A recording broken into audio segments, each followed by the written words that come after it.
Matapos ang napakatinding revelasyon na posibleng may traidor sa Zodiacs at ang pagdating ni Mujer na ngayoy balak paalisin si Jing. Ngayon naman ay ire-review na natin ang Chapter 347 o Episode 8 ng ating Dark Continent series. At sa wakas, masasaksihan na natin ang isang napakatinding bakbakan, pati na ang OP na ability ni Jing na kanyang ipapamalas sa episode na ito. At hindi lang yan, marami pang kaganapan ng ating matutunghayan. This is Mr. AI Anime at wag na nating patagalin pa. Let's go! Nagsimula kaagad ng eksena sa pagsagot ng isang lalaki sa mga options na sinabi ni na Jing at Pariston sa nakaraang chapter. Sabi niya, may panglimang option pa at yan ay mamamatay ngayon sina Jing at Pariston.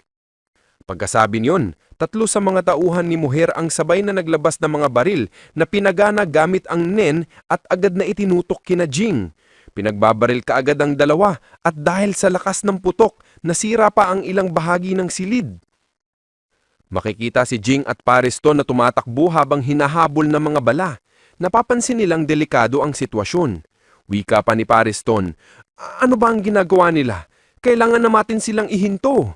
Posible pang mapatay nila tayo gamit ang mga baril na yan. Pero agad silang pinigilan ng isang lalaki na sumigaw, huwag ka makialam dito. Kasunod nito, nagbigay ng command si Mujer. I-block ninyo ang lahat ng exits, huwag nyo silang hayaang makatakas.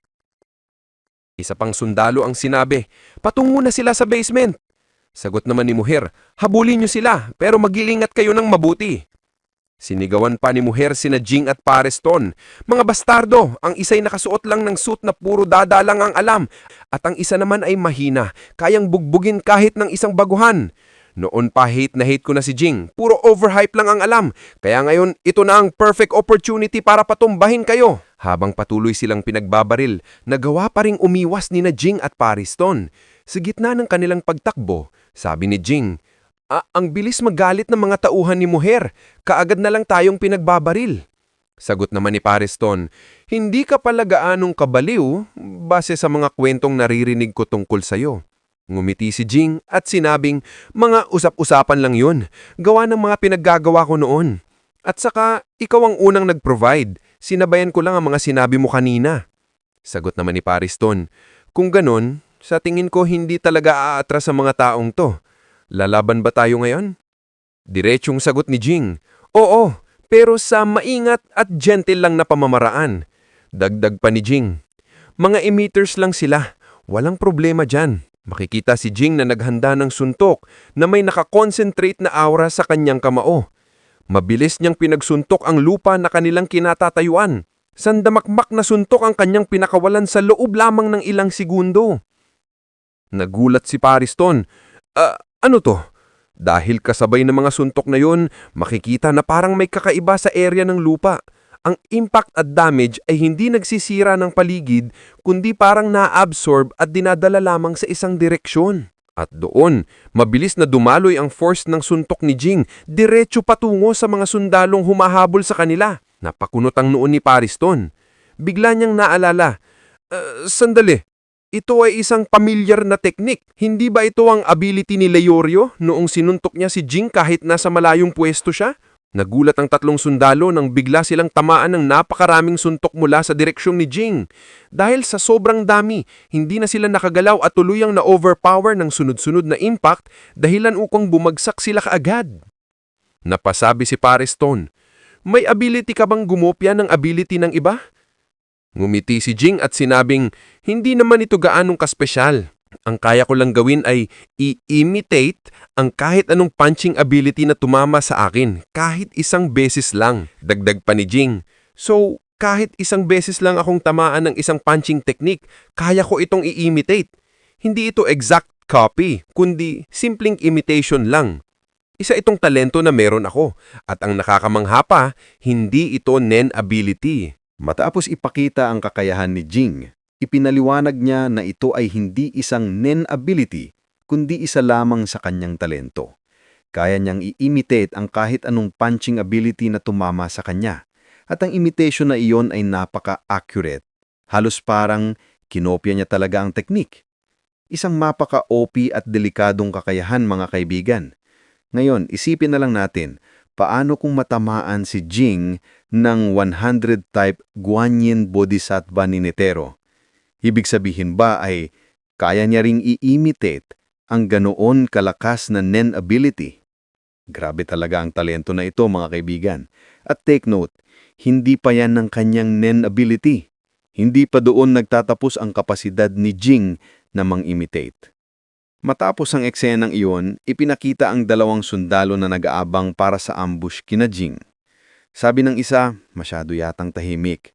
Sagot naman ng kasama niya, baka napatumba na yung tatlo.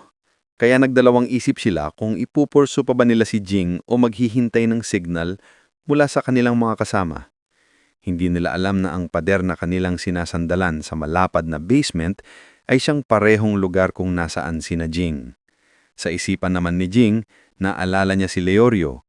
Ayon sa kanya, dahil nag-aaral itong maging doktor, posibleng ang ability ni Leorio ay resulta ng kanyang training sa pakiramdam ng tibok ng puso ng mga pasyente.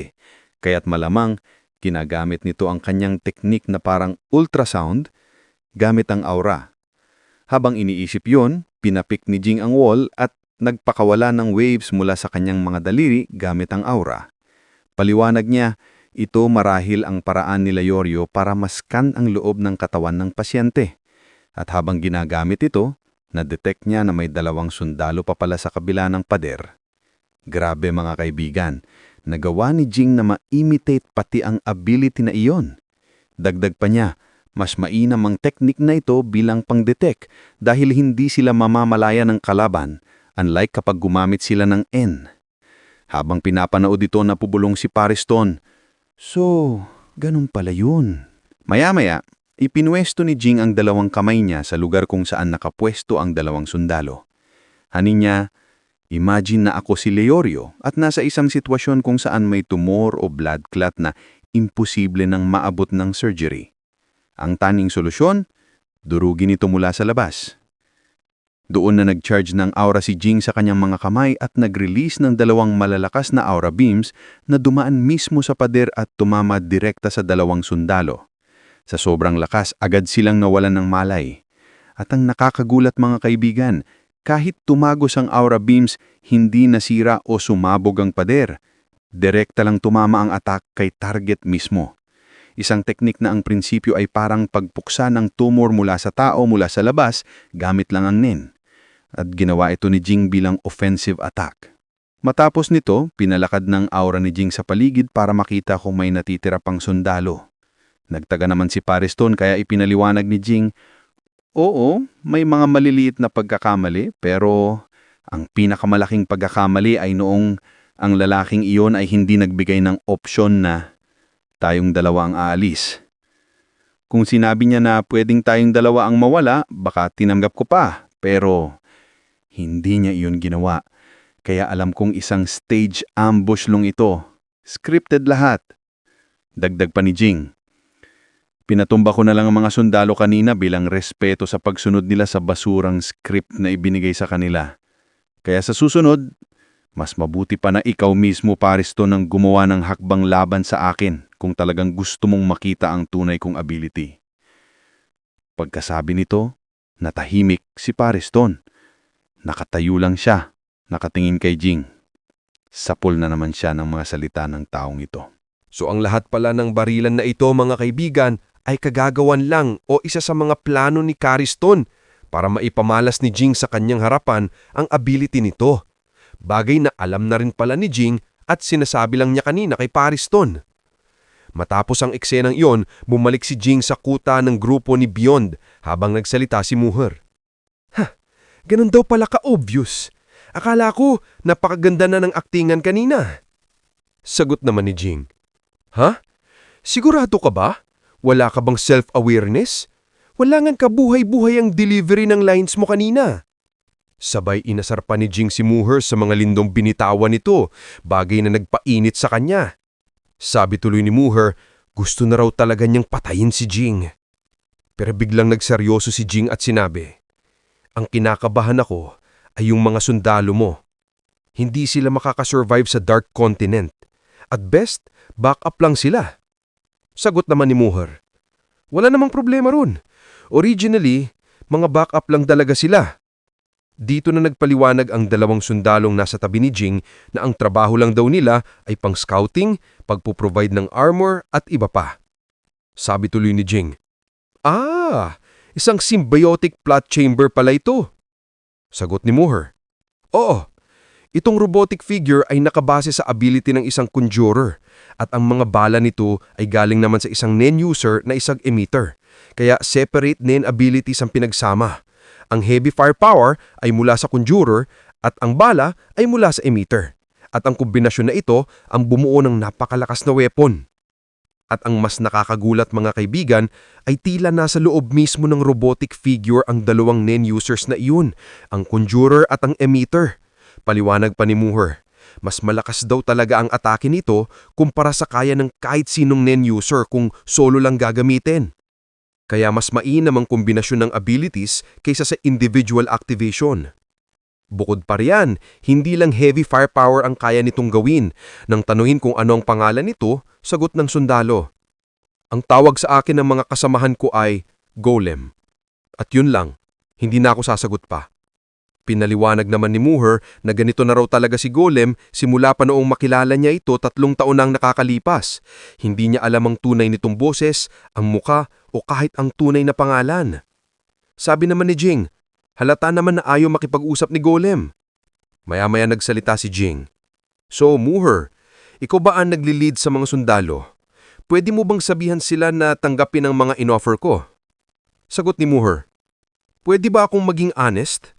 Wala naman talaga akong problema noon sa pagiging number 2 mo sa grupo.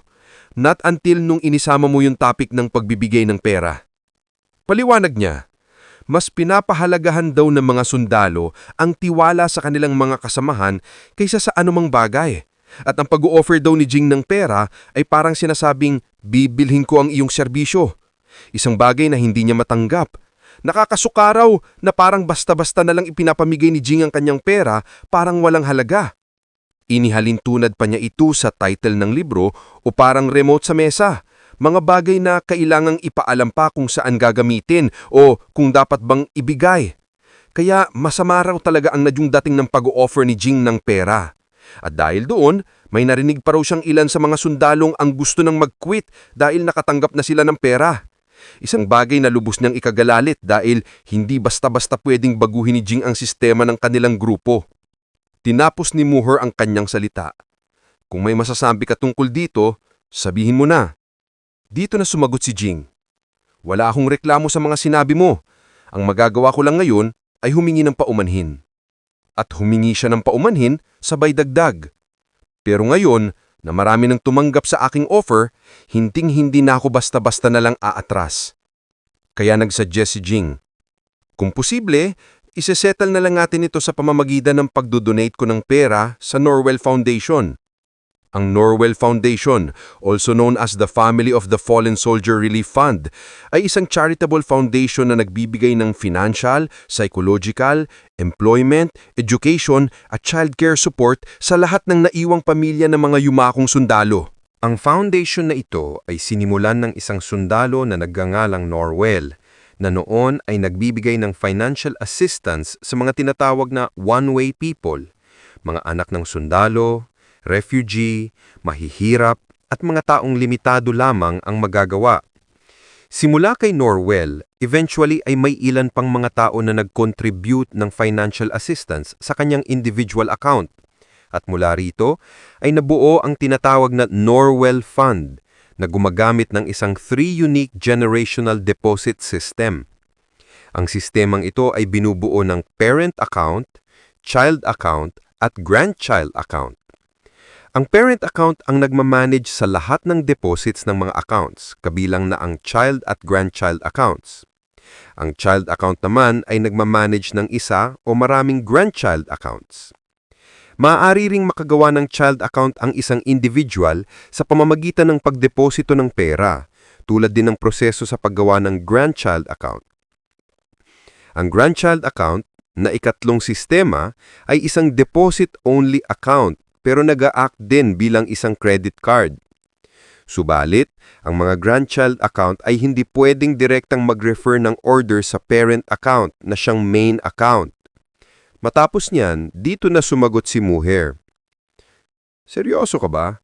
Kung gagawa ka ngayon ng grandchild account para magdeposito ng pera, automatic kang ikokonsidera bilang mercenary o sundalo. Na hindi naman matatanggi ni Jing kapag ni-request ng parent account. Kaya pinaliwanag ni Jing. Ayos lang. Kasi sabi mo nga kanina, hindi ito basta-basta lang natatanggap ng pera ko. Ang grandchild account na gagawin ko ay magiging joint account na maraming magmamanage para hindi halata na galing ang napakalaking halaga ng pera mula sa iisang tao lamang at para maiwasan na rin ang mga maling rumors na maaaring kumalat sa hinaharap. Matapos masabi iyon ni Jing, tinanong siya ni Mujer, "Hindi ko gets eh. Bakit ba gustong-gusto mong tanggapin talaga namin ang pera mo? Ano ba talaga ang goal mo dito?"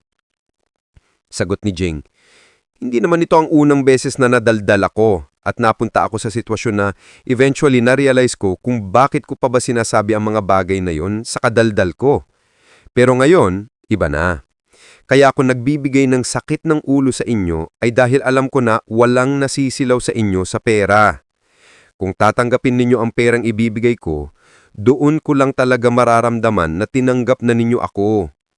Kasi natuwa ako nung nalaman kong may mga siraulo din palang tao na kagaya ko. Mga individual na hindi nasisilaw sa pera at ang tanging gusto ay mag-explore ng Dark Continent. Matagal ko na talagang nilook forward ang paglalakbay sa Dark Continent. Pero noon, may mga ini-interview pa sa akin at alam ko rin na matagal nang naghahanda si Beyond sa araw na ito. Kaya dumating ako rito nang hindi ko alam ang tunay kong nararamdaman. Sa totoo lang, pakiramdam ko noon ay dumating lang ako para magpalamig ng ulo. Kaya nga, ang unang salita na lumabas sa bibig ko noon ay, "Isali niyo ako." At aminado si Jing na hindi na niya matandaan kung bakit niya sinimulan ng topic ng pagbibigay ng pera. Pero lumabas na lang ito nang hindi niya namamalayan. Matapos ipaliwanag ni Jing ang kanyang side, dito na tinanong ni Mujer si Master. "Ano ba talaga ang nangyayari noon?" Sagot ni Master, "Naalala ko pa, nagsimula lahat nung nagkainitan si Jing at Periston. Ang una kong impresyon kay Jing noon ay isa siyang taong naghahanap lang ng gulo. Pero matapos kong malaman ng tungkol sa tunay na feelings niya kay late Chairman Nitero at sa paglalakbay sa Dark Continent, doon ko na-realize na nagkamali ako. Hinusgahan ko siya agad na parang gusto lang niya kaming manipulahin gamit ang pera." Dagdag pa niya, "Handa pa nga kami noon ni Marion na labanan siya. Pero sa kalaunan, mas pina-prioritize namin ang logical na solusyon. At pinili na lang namin si Jing kasi capable naman talaga siya na maging leader. At yun lang talaga yun." Wika ni Masher. Sagot naman ni Mujer, "Ganun ba? So, yun pala ang nangyari. Pero tinapos mo pa rin ng usapan gamit ang pera?" Sabi ni Jing, "Sinubukan ko lang talagang magmukhang maangas noon. Kasi akala ko, hindi magiging issue ang usaping pera." Paliwanag pa ni Jing na ang kanyang history kay Pariston ay medyo komplikado. Hindi naman daw niya sinasadyang mag-cause ng issue ngayon, pero seryoso talaga siya sa pagpalit kay Pariston bilang number 2 upang pigilan at bantayan ang mga plano nito. Dagdag pa niya, gusto rin talaga niyang tulungan si Beyond ng expedition na ito. Habang sinasabi iyon ni Jing, ipinakita si Pariston na nasa labas at may kausap sa cellphone. Pagbalik sa esena, dinugtungan pa ni Jing, "Kailangan niyo lang talagang maniwala sa akin at magtiwala. Ang perang ibibigay ko ay isang regalo mula sa akin, pero totoo rin na ito ay bahagi ng aking self-interest. Kung tatanggapin niyo man o hindi, nasa inyo na yon. Kaya ngayon, si Mujer ang kailangang magdesisyon." Bigla namang nagsalita si Golem, "Bakit hindi mo iyan ipanaliwanag noon pa? Kung sinabi mo lang agad, hindi na sana tayo umabot sa ganitong sitwasyon." Nagulat ang lahat nang magsalita si Golem, kaya paliwanag naman ni Mujer, "Well, hindi naman talaga balak ni Jing na magpaliwanag. Pinilit lang natin siya na ipaliwanag ang bagay na ito, kahit na nakakahiya sa part niya, para lang mawala ang confusion. Kaya no need na sabihan pa ni Golem si Jing ng ganon, kasi awkward din para sa kanya." Pagkatapos niyon, nagsalita ulit si Mujer, "Okay na ako. Ako na magpapaintindi sa iba. Pero dapat pa rin mag-send ng pera si Jing sa Norwell Fund. Ayos lang sa akin na siya ang number 2, pero ako pa rin ang magli-lead." Sagot naman ni Jing, "Naiintindihan ko." Kaya dinugtungan ni Mujer, "Since gumawa ka na ng grandchild account, parte ka na ngayon ng aking team. Tandaan mo, sa battlefield, ang mga orders ko ay absolute. Ang isasagot mo lang dapat ay, 'Yes, sir.'" Sabay tanong ni Mujer, "Nakuha mo ba yon, number 2?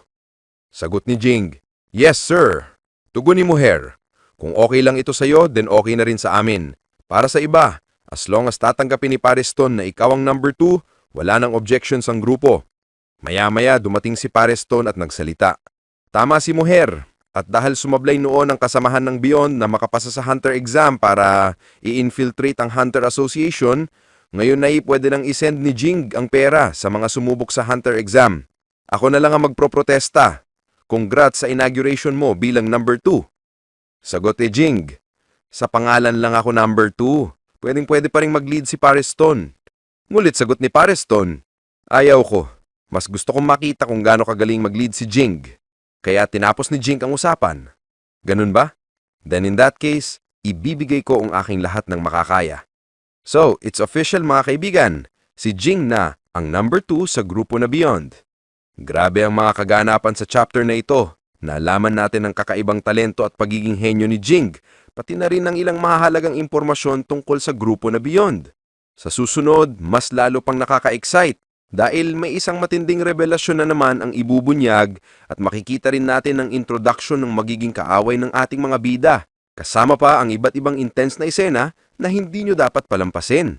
Dito na natin muna tatapusin ang video sa last panel na ito. Kung nagustuhan nyo ang video, don't forget to like, comment, follow at subscribe para sa mas marami pang content na tulad nito. Maraming salamat! This is Mr. AI Anime and see you guys again on my next video.